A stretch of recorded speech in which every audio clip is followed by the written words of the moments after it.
Hi everybody and welcome back to GTA Fancast with me, Gully, on the Wolves Fancast YouTube channel.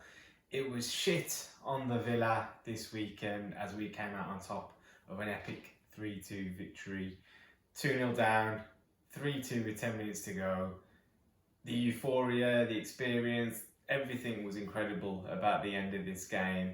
But unfortunately, I'm not here to talk to you about that. I'm here to talk to you about the whys and the wherefores and how really we should be a little bit disappointed with the fact that we ended up in that situation of being 2 goals behind to what I would suggest is a relatively average Aston Villa defence in particular. So I'm going to talk a little bit about where Bruno went wrong with his starting lineup and what we could have done with in the absence of Raul Jimenez essentially.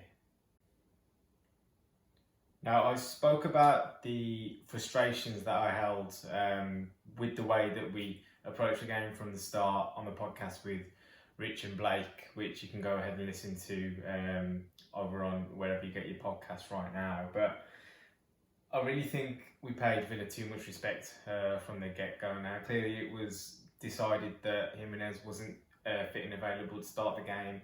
He essentially didn't play part in this fixture at all. So it's worth considering what we would do if there was an absence of our main striker.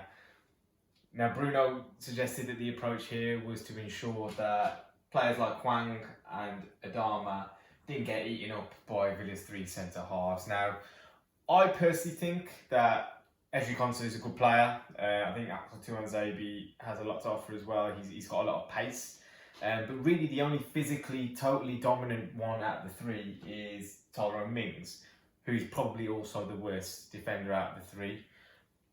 In my eyes, and it might be a bit of hindsight here, that doesn't tell me that we should be afraid of throwing an extra player into that attack, which is what we ended up doing, in the sense that we took an attacker out of that position. We had Dendoncker making runs from deep towards the defence, but it was all from deeper positions. It was late runs. It was never being ahead of the ball to receive it and turn and attack the defence.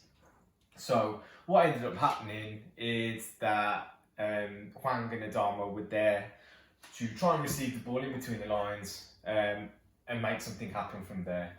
Now, what I think the problem is with that is, for a start, both of them seem to thrive off having that bigger striker around them to play off. But if you're going to take someone out of that that forward line, I think you could manage it with Jimenez as a pair, but without Jimenez, without someone who's going to hold on to the ball, the 2 of them are just too easily kind of ostracised from the rest of the team, and you saw that quite a lot. Then, I mean, Hwang does tend to make runs in behind, but it's not something that you expect him to do from a deep position when the ball is in these kind of areas and trying to run in behind there.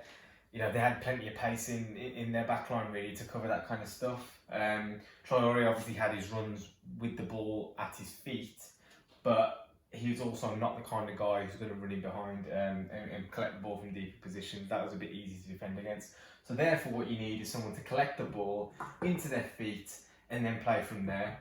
Once you get the ball into these guys here, without that third forward, I think it's really difficult for them to make something happen, because you've got a 3-man midfield. Okay, Buendia isn't necessarily going to sit too deep, but McGinn and Douglas Luiz are there. They've got a 3-man defence to deal with.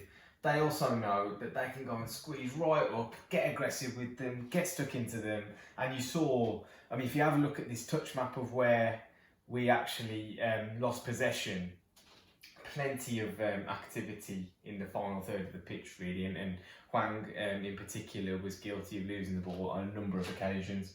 I just want to highlight an example of what I mean here as well. You'll see on this still, Adama Traore has received the ball with his back to goal in quite a deep position, the wrong side of the halfway line really from our perspective, but the ball's coming from Conor Cody actually at the back, and you can see Hwang is level with him.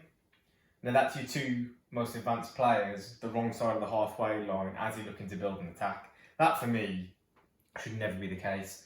What Jimenez brings, and what you saw in the game against Newcastle, is that central focal point. Dendoncker obviously wasn't playing in that fixture, but you had that extra forward here. And you can see straight away those defenders have something else to think about rather than going and being able to engage the centre forward high up the pitch. and that was what was really lacking. Now, we made the change with Pedence coming on for Matinho, really, wasn't it? And Fabio also coming on for Hwang, and we had a natural front three at that point. But what really made the difference, I think, was just having that extra body in attack. If you have a look at, firstly, progressive passes received by Dendoncker versus Pedence, with Dendoncker in theory being that advanced midfielder who was trying to get in and join the attack when he could in that first kind of 70 minutes. Pedence has such little time on the pitch comparatively, but is up there with Dendoncker in that number. Also, progressive passes received, progressive passes made. He's actually the one that's playing those balls forwards to a nice level, considering how much time he actually had on the pitch compared to Dendoncker again. Just having that little bit extra, player able to receive the ball on the half turn, higher up the pitch, can play it into him, can be a bit tricky, and can cause these defenders problems. Add a little bit more sense that Villa had something to worry about. They didn't have enough to worry about in that first hour, first 65, 70 minutes. And that's when they started to crumble, because we actually put them under a little bit of pressure. We didn't necessarily score the goals off the back of this sort of stuff, but the sooner they got deeper and deeper and deeper and weren't able to come onto us, the more likely they were to fall under that kind of situation. And frankly, if we play like that when Villa come to our place at Molineux, I'll be really disappointed. And hopefully we've seen now, again, this team is capable of more than we're giving it credit for. I feel like Bruno's fallen into that kind of Nuno trap of playing a little bit defensively compared to the way we started the season. We all know our performances were excellent at the start of the season, regardless of the results. Let's get back to that. Let's go out and attack teams, and let's go and give Leeds a game on Saturday as well.